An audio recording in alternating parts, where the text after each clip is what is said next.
Halo, kembali lagi ke channel saya dan salam buat seluruh mechanical engineer yang tertarik mempelajari electrical dan automation. Kali ini saya eh, mempresentasikan electromechanical relay kepada teman-teman. Semoga bermanfaat. Oke, skop dari yang diterangkan terdiri dari tiga definisi dari electromechanical relay itu sendiri. Yang kedua konstruksi relay dan aksesorisnya, dan yang terakhir contoh sederhana aplikasi dari relay. Oke, kita lanjut ke definisi electromechanical relay. Definisi ini saya ambil dari internet dan saya terjemahkan dalam berbahasa Inggris, dan sepertinya definisi ini uh, lebih masuk, lebih gampang dimengerti, dan saya ubah sedikit ya dalam bahasa Indonesia. Oke, electromechanical relay adalah alat yang menyambungkan atau memutus hubungan satu pin ke pin yang lain dengan menggunakan prinsip kerja mekanikal dan elektrikal. Seperti yang Anda lihat di foto sebelah kiri, kita memiliki tiga relay di sini. Ini relay yang umum, ya. Ini relay yang slim, dan yang ini yang relay super slim. Oke, selanjutnya kita ingin melihat ya bagaimana prinsip kerja tersebut dalam bentuk video seperti yang Anda lihat di sini. Kalau saya klik coil menarik sekelompok pin ke arah lain, dan dia akan menyambungkan sekelompok pin itu dengan pin yang lain ya, dengan masing-masing pin. Jadi kalau kita lihat di sini, ini adalah coil ya, dan ini ada pin dari sini, ada pin dari sini, ada pin dari sini. Nah, pin yang dari sini terkoneksi dengan kabel ke sini ya. Jika ada arus ke coil, maka arus tersebut menciptakan medan magnet dan dia akan menarik kelompok pin ini ke arah sini sehingga tersambung ke arah sini ya.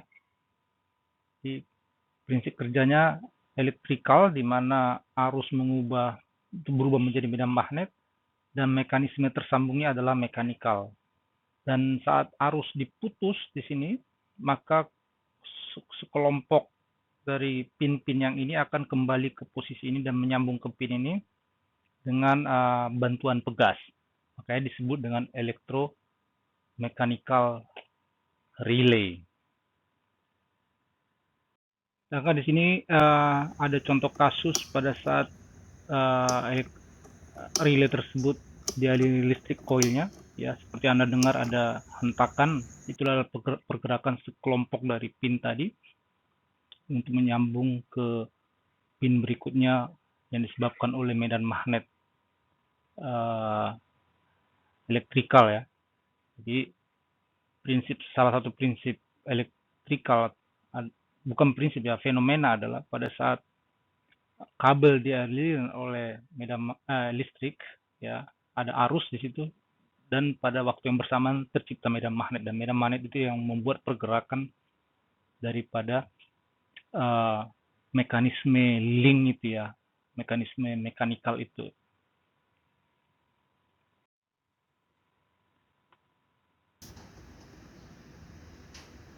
Ya, kita ulangi lagi videonya ya, sekali lagi biar lebih jelas.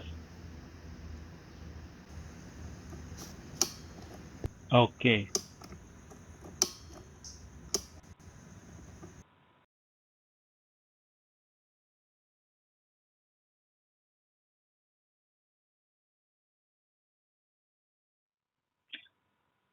Oke, sekarang kita membahas mengenai spesifikasi dari relay itu sendiri. Ya, sebelum mempelajari spesifikasinya, lebih gampang Anda lihat di foto bahwa relay itu ini dan memiliki rumah ya, housing ya, biar memudahkan wiring atau penyambungan kabel. Dan di relay tersebut ada coil, dan spesifikasi coil biasanya ada beberapa jenis, ada yang DC dan ada yang AC. Umumnya dua jenis ya, DC dan AC, tapi spesifikasinya 24 VDC atau 230 VAC untuk Indonesia. Untuk luar negeri seperti Amerika mungkin 110 VAC. Artinya ada dua jenis pembangkit energi listrik yang diakomodir oleh coil, yaitu arus searah dan arus bolak-balik atau alternate current ya dalam bahasa Inggris. Ini saya udah bongkar ini, Anda bisa lihat lebih jelas. Ini adalah covernya. Oke, spesifikasi yang kedua adalah berapa ampere kakinya ini bisa mengalirkan arus ya.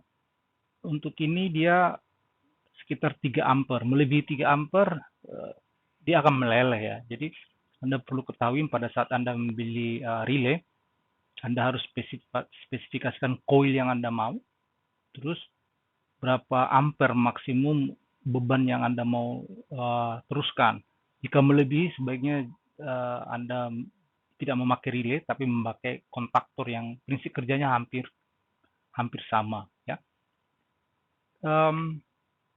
Yang keempat yang perlu diketahui adalah relay ini memiliki umur ya.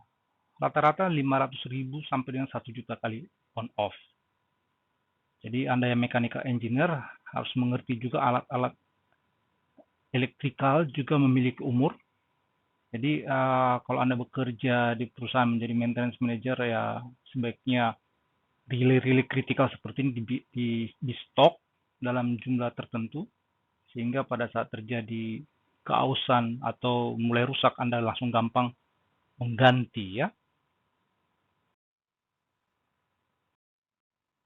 Berikutnya kita membahas konstruksi relay dan aksesoris. Ini sangat penting untuk dimengerti. Seperti Anda lihat, kita memiliki relay di sini dan di sini ada pin-pin kaki dari bawah. Ini rumahnya atau housing dan rumah ini digabungkan dengan relay. Hasilnya seperti ini. Dan biasanya terkoneksi ke DIN rail. Anda bisa cek apa itu DIN rail di internet ya atau mungkin di video saya berikutnya. Dan kaki-kakinya ini diberi penomoran dan penomorannya itu ada juga di housingnya ya sehingga Anda tidak kesasar pada saat menyambungkan kabel. Contoh kasus ini adalah coil di mana positifnya itu adalah pin 13 seperti yang Anda lihat sini, ada pin 13 dan netralnya itu adalah pin 14.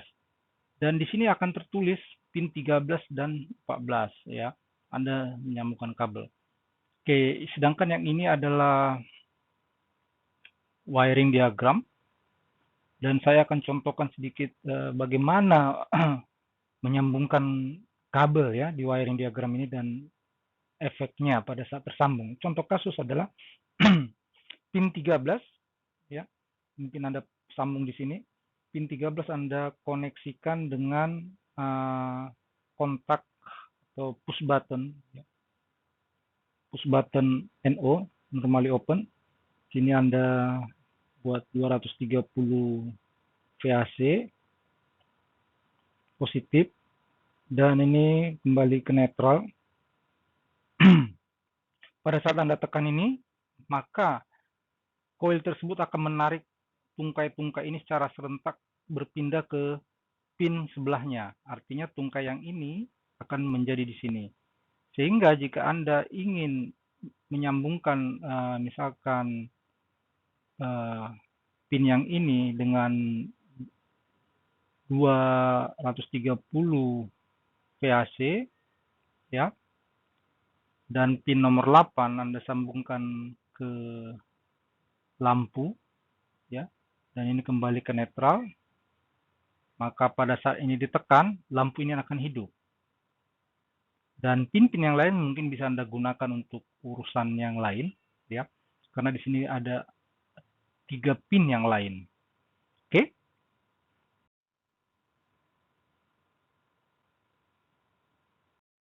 Berikutnya kita punya relay yang slim. Ceritanya hampir sama dengan yang sebelumnya. Cuma relay yang slim ini dia memakai 24 VDC coil ya. 24 VDC coil dan konstruksinya slim, tidak terlalu banyak kaki. Ya, di sini ada diberi penomoran dan ini housingnya dinomorin juga.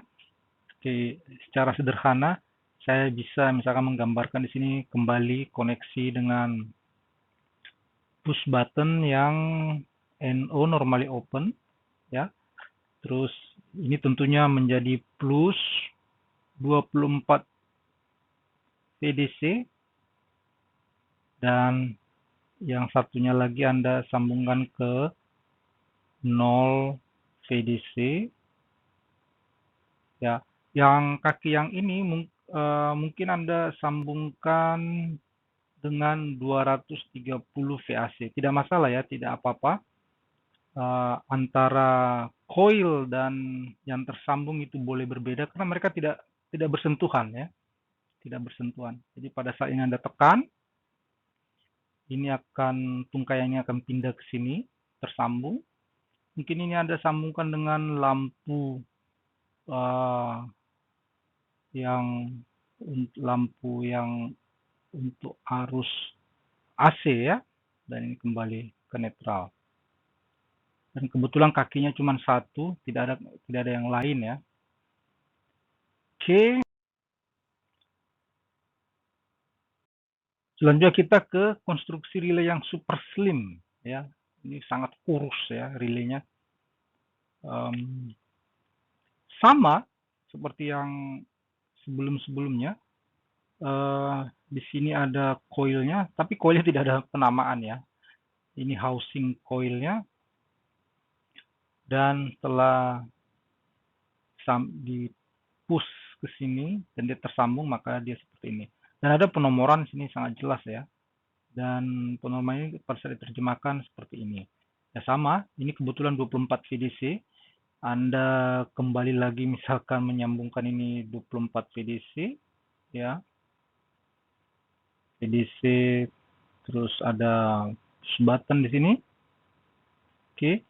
Terus ini ke 0 VDC ya. Dan ini Anda mungkin sambungkan ke 230 VAC tidak apa-apa atau 24 VDC tidak apa-apa. Oke. Dan pada saat ini di push, aliran masuk dan kaki yang ini akan berpindah ke sini menjadi normally open. Mungkin Anda ingin menyambungkan ini kembali lagi ke lampu ya, bersederhana ya. Oke, ini ke netral VAC. Oke, kira-kira seperti itu. Sekarang kita ke contoh sederhana aplikasi dari relay tersebut ya.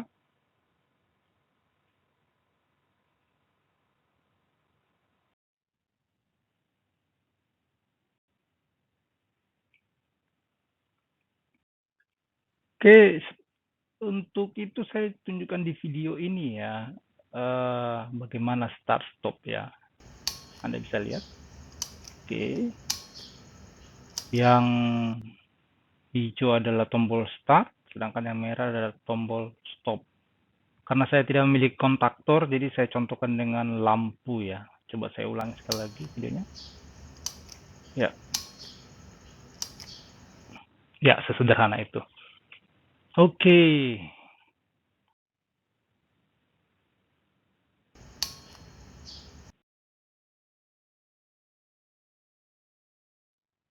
Aplikasi berikutnya adalah agak advance ya, agak lebih tinggi untuk ini kita sebut dengan programmable logic controller ya.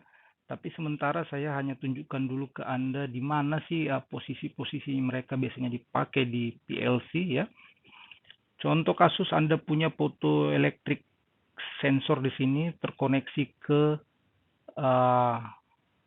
relay, slim relay di sini VDC dan harus VDC ya karena dia untuk input PLC dia terkoneksi ke sini dan di sini ada output dengan Anda mungkin koneksikan dengan relay VAC dan itu terkoneksi ke kontaktor ya.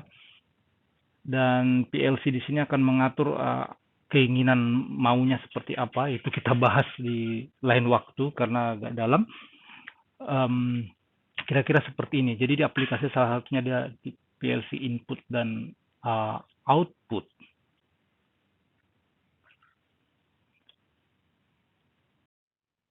Dan beberapa contoh ya, contoh di lapangan di panel ya, di mana relay ini dipakai. Ini kalau saya zoom, hasilnya adalah ini.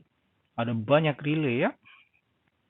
Jadi relay ini sangat penting di kontrol panel atau automation dan rangkaian listrik sederhana yang lain. Contoh yang lainnya, nah, di sini ada slim relay. Ya, kalau saya zoom ada di sini. Oke, kira-kira seperti itu. Jadi kalau saya rangkum dalam bahasa yang sederhana, Anda dari definisi sudah mengetahui ada relay adalah alat untuk menyambungkan atau memutuskan satu pin ke pin yang lain. Berhenti di situ aja. Terus spesifikasi relay coilnya ada VDC atau VAC. Oke. Dan pin-pin kakinya itu mempunyai batasan berapa ampere beban yang dia mampu untuk teruskan. Jadi Anda harus hati-hati. Dan dia memiliki umur 500.000 sampai 100.000, 500.000 sampai 1 juta kali on off. Jadi adalah sesuatu barang yang harus diganti suatu saat. Oke, sejauh ini terima kasih atas perhatian Anda. Semoga membantu Anda dalam semangat lagi mempelajari electrical dan automation, khususnya untuk mechanical engineer ya. Untuk electrical engineer hal yang gampang buat mereka. Oke, untuk mengetahui saya kira-kira seperti ini ya. Saya memiliki pengalaman di beberapa bidang seperti product development, project management, sebagai project manager, operation management, dan tentunya ini PLC dan automation, preventive maintenance, dan industrial 4.0. Saya sudah pernah bekerja di beberapa perusahaan besar seperti yang ada di bawah ini. Anda bisa klik link saya untuk mengetahui video-video saya yang lain. Dan tentunya jika Anda menginginkan material ini, saya akan support dan bagikan buat Anda. Dan terakhir, kita doakan pandemik COVID-19 segera selesai dan kita support pemerintah untuk menyelesaikan masalah tersebut. Dan harapan saya Anda sehat-sehat selalu. Oke, terima kasih. Bye-bye.